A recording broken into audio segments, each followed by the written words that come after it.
वो middle class सबसे ज्यादा सांप्रदायिक बन गया है इस देश में।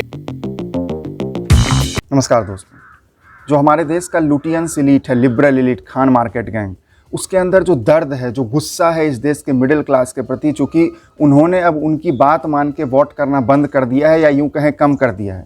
प्रोग्राम था लल्लन टॉप की नेता नगरी के 200वें एपिसोड पूरे हो रहे थे, जिसके लिए मैं लल्लन टॉप और सौरभ जी को बधाई भी देना चाहता हूं।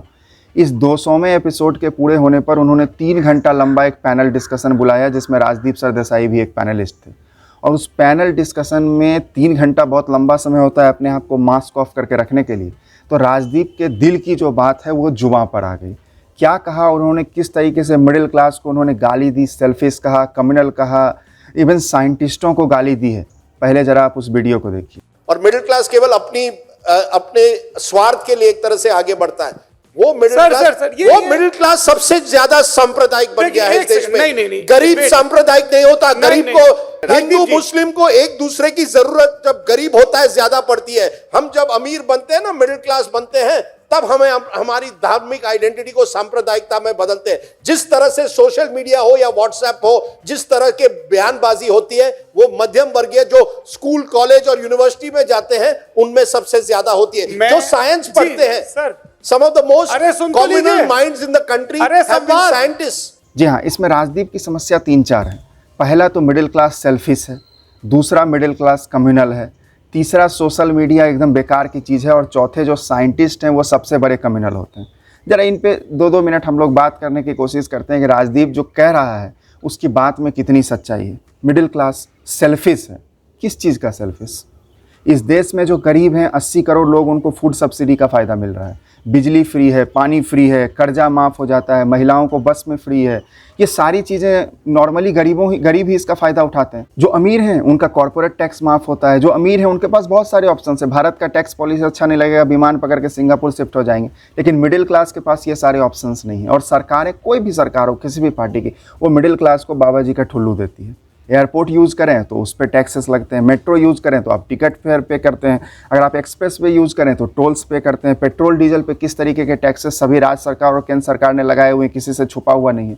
कहाँ तक ये जायज़ है? मिडिल क्लास जो इस देश का अकेला ऐसा सेक्शन है जो मेजॉरिटी टैक्सेस दे रहा है, वो जीएसटी दे रहा है, वो इनकम टैक्स दे रहा है, वो कॉर्पोरेट टैक्स इनडायरेक्टली दे रहा है, वो सारी चीज़ें उसी के मेहनत से कॉर्पोरेट्स चल रही हैं।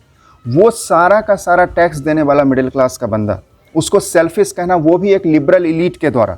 राजदीप जैसे डायनास्ट, राजदीप के जो फादर थे वो क्रिकेटर थे, वहाँ से ये पूरा का पूरा अप्रोच लगा। और सिर्फ क्रिकेटर नहीं, जर्नलिज्म के क्षेत्र में अगर राजदीप सरदेसाई के अप्रोच की बात करें तो इनकी जो पत्नी है सागरिका घोष, इसके जो फादर थे भास्कर घोष, वो दूरदर्शन के राजीव गांधी के ज़माने में डायरेक्टर जनरल हुआ करते थे। तो इतना डेप्थ में पूरे के पूरे राजदीप सरदेसाई और इसके परिवार का जो है मीडिया में इतना डेप्थ अप्रोच है, जिसके कारण राजदीप यहाँ तक आज लिबरल एलीट के बड़े पोजीशन पर पहुँचे हैं। और इस तरीके के एलीट हैं कि 2014 में जब इन्होंने CNN IBN को छोड़ा था तो उस वक्त with in a fraction of seconds में इनको इंडिया टुडे में जॉब मिल गया, इनकी वाइफ को टाइम्स ऑफ इंडिया में जॉब मिल गया।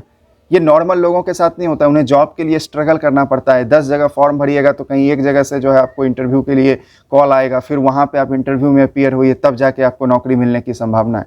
लेकिन जो लिबरल एलीट है, जिनका अप्रोच होता है, जिनके पूरे कनेक्शंस होते हैं, उनके लिए इंटरव्यू नहीं होता है। वो फ़ोन करते हैं, हाँ एक जॉब चाहिए, and they get the job. तो ये लिबरल एलीट्स के लिए कितना आसान है जज करना, मिडिल क्लास को सेल्फिश कहना। सेल्फिश तो तुम हो। ये जो मिडिल क्लास को सेल्फिश वाली बात बोली ना, ये सबसे गंदी थी। मिडिल क्लास को इस देश में सांस लेने के अलावा छोड़ के, ब्रीदिंग को छोड़ के, बाकी हर चीज़ में मिडिल क्लास को टैक्स लगा हुआ है। और सेल्फिश के बाद राजदीप सरदेसाई ने मिडिल क्लास के लिए जिस दूसरे शब्द का इस्तेमाल किया वो था कम्युनल। और कम्युनल क्यों? क्योंकि अब जो लिबरल्स हैं उनका जो बुलसेट था उसे मिडिल क्लास के लोगों ने खरीदने से इनकार कर दिया। और उसके कारण है, पहले इस देश के सारे मीडिया हाउसेस लिबरल एलीट के कंट्रोल में थे। 2-4 टीवी चैनल होते थे, अखबार होते थे, वो सब इनके कंट्रोल में था।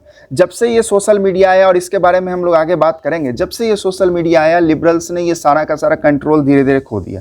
आज के डेट की स्थिति ये है कि जितने भी इस तरीके के हार्डकोर लिबरल जर्नलिस्ट थे जो पूरा कांग्रेस और लेफ्ट की वफादारी करते थे, उसमें से आधा से ज़्यादा तो अब यूट्यूबर बन गए हैं, उनकी नौकरी ही खत्म हो गई है।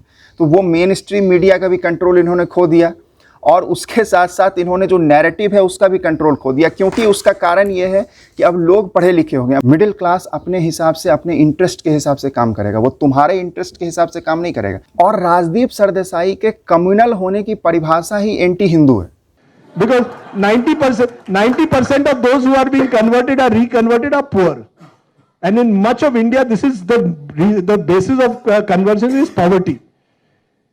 For many years, Christian priests went where Hindus never went, and at least worked in the poorest of the poor areas.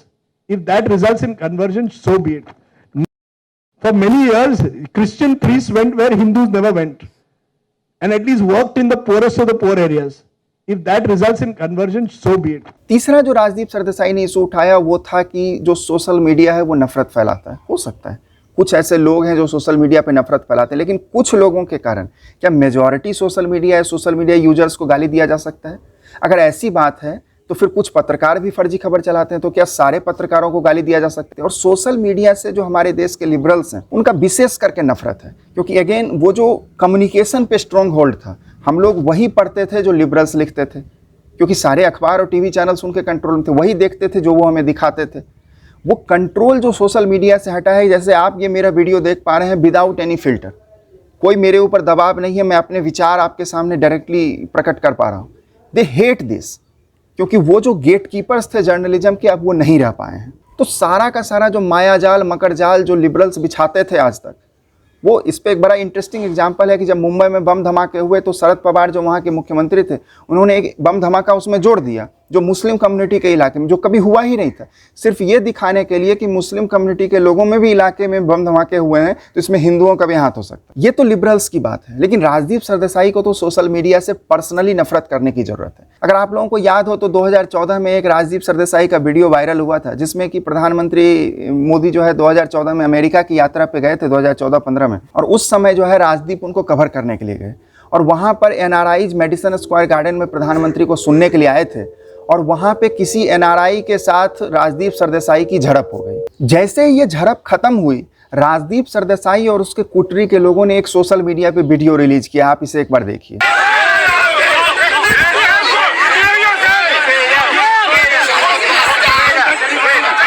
अगर आप इस वीडियो को ध्यान से देखेंगे तो इसमें बड़ा क्लियर लगेगा कि वो NRI राजदीप सरदेसाई को मारने के लिए दौड़ा।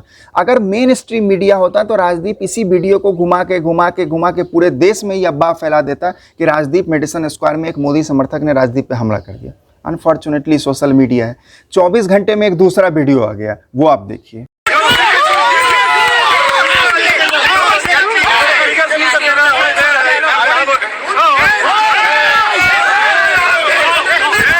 तो एसेंशियली इस वीडियो ने क्लियर कर दिया कि पहला जो हमला है वो राजदीप सरदेसाई ने किया था उस NRI के ऊपर, और अगर आप मेरे ऊपर हमला करें या मैं आपके ऊपर हमला करूं तो आप रिटेलिएट करेंगे, कोई भी नॉर्मल इंसान करेगा। तो जो रिटेलिएशन का वीडियो था उसको काट के राजदीप ने चलवा दिया, और जो ओरिजिनल वीडियो था जिसमें राजदीप ने सबसे पहले हमला किया था उसको छुपा दिया। लेकिन अगेन सोशल मीडिया, किसी और ने रिकॉर्ड कर लिया या किसी ने लीक कर दिया, 24 घंटे में पूरा जो प्रोपेगेंडा है एक्सपोज हो गया और राजदीप के मुंह पे अंडा फूट गया। यहाँ तक तो मिडिल क्लास की बात थी, चलो मिडिल क्लास से तुम्हें विशेष दुख है, पीड़ा है, तो तुम मिडिल क्लास को गाली दे रहे हो। लेकिन राजदीप यही नहीं रुका, उसने तो बाकायदा इस देश के साइंटिस्ट ही नहीं, साइंस पढ़ने वाले हर व्यक्ति को क्रिमिनल बता दिया। मैं कहा कि मेजॉरिटी, एक बार फिर से आप सुन लीजिए साइंटिस्टों को किस तरीके से उसने गाली दी। जो साइंस पढ़ते हैं sir, some of the most criminal minds in the country have been scientists. गुरु संवाद, don't get agitated, come on. ये सच्चाई है। अरे वेल अभी जस्ट कुछ समय पहले ही कोरोना आया था। जब कोरोना आया तो इस देश के दुनिया के जो साइंटिस्ट और इंजीनियर्स थे, अपने परिवार को छोड़कर अपनी जान की परवाह किए बगैर वो लैब्स के अंदर बैठे थे, फैक्ट्रीज के अंदर बैठे थे, ताकि कोरोना से लड़ने वाले इक्विपमेंट्स बनाए जा सकें, वैक्सीन्स बनाए जा सकें। और राजदीप जैसे सोशल साइंटिस्ट, सोशियोलॉजिस्ट, वो क्या कर रहे थे? एक AC के कमरे में बैठकर ब्लॉग लिख रहे थे कि corona will increase inequality, we need to become more passionate about combatting inequality.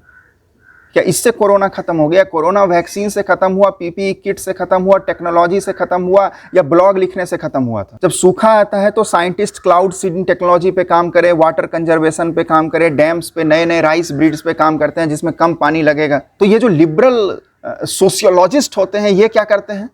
ये चिल्ड AC के कमरे में बैठकर मिनरल वाटर की सिप लेके ड्राउट डिस्कस करते हैं टेलीविजन पे, ब्लॉग्स लिखते हैं उसके ऊपर। और इस पे मैं ज़्यादा बोलना भी नहीं चाहता क्योंकि साइंटिस्टों को राजदीप सरदेसाई के सर्टिफिकेट की ज़रूरत नहीं है। वो है तो ये दुनिया जिस तरीके से चल रही है, अगर वो ना हो तो ना राजदीप का वो वीडियो आप देख पाते, ना हमारा ये वीडियो आप देख पाते। They are basically behind everything, every aspect of our life, हमारी पूरी जिंदगी को वो आसान कर रहे हैं। And we should be thankful to scientist, each one of us. लेकिन ये जो विचार है राजदीप सरदेसाई के साइंटिस्ट के प्रति, ये कुछ नया नहीं है, इससे सरप्राइज मत होइएगा। मैं आपको इससे पीछे ले चलता हूँ। राजदीप सरदेसाई की पत्नी सागरिका घोष, अभी एपीजे अब्दुल कलाम जब राष्ट्रपति बने और 5 साल उनका राष्ट्रपति का कार्यकाल रहा, हम लोगों के ज़िंदगी में, हम लोगों ने पहले के जो राष्ट्रपति थे उनको तो पर्सनली नहीं देखा, हम लोगों की ज़िंदगी में जो बेस्ट प्रेसिडेंट थे, इंस्पायरिंग प्रेसिडेंट, जिसको देखने का, जिसकी बातें सुनने का मन करता था, वो एपीजे अब्दुल कलाम थे। और आज तक उनका कोई अल्टरनेटिव नहीं हुआ है। जब एपीजे अब्दुल कलाम को, उस समय अटल जी की सरकार थी, उनको जब नॉमिनेट किया जा रहा था प्रेसिडेंशियल इलेक्शंस के लिए, तो सागरिका घोष ने हिंदुस्तान टाइम्स के अपना एक आर्टिकल 20/6/2002 को लिखा था, साइंस इज टफ के नाम से। उसमें एपीजे अब्दुल कलाम भारत के इतिहास के one of the best president और one of the most achieving scientist को बॉम्ब डैडी कह के बुलाया था, बॉम्ब डैडी। इतना अपमानजनक और अश्लील शब्द। बहरहाल जो राजदीप सरदेसाई ने इस देश के मिडिल क्लास के लोगों के लिए जिस तरीके के शब्द के इस्तेमाल किए, सेल्फिश कहा, कम्युनल कहा, साइंटिस्टों को गाली दी, सोशल मीडिया को गाली दी, इस सब पर आपके क्या विचार हैं, आप मुझे नीचे कमेंट सेक्शन में बताएं। देखिए, इनसे उनके ओपिनियन पे कोई फ़र्क नहीं पड़ेगा। They are rich enough, influential enough, but we need to continuously expose them. हमें ज़रूरी है कि हम उन्हें एक्सपोज करते रहें ताकि उनका जो ये बुलशिट है वो ज़्यादा लोगों तक फैला ना पाए। हम लोग मिडिल क्लास के लोग हैं, हम पढ़े लिखे हैं, हम डिसाइड करेंगे हमें किसे वोट देना है without any justification from liberal. अभी राजदीप सरदेसाई ने 20-30 करोड़ का घर पंचशील पार्क में लिया है, उसमें रहने के लिए हम लोगों को तो नहीं बुला रहा है ना। और अगर आपको मेरा कंटेंट पसंद आया तो प्लीज़ आप मेरे चैनल को सब्सक्राइब करें, इससे जो है मुझे और ज़्यादा इस तरह के वीडियोज़ बनाने की प्रेरणा मिलेगी।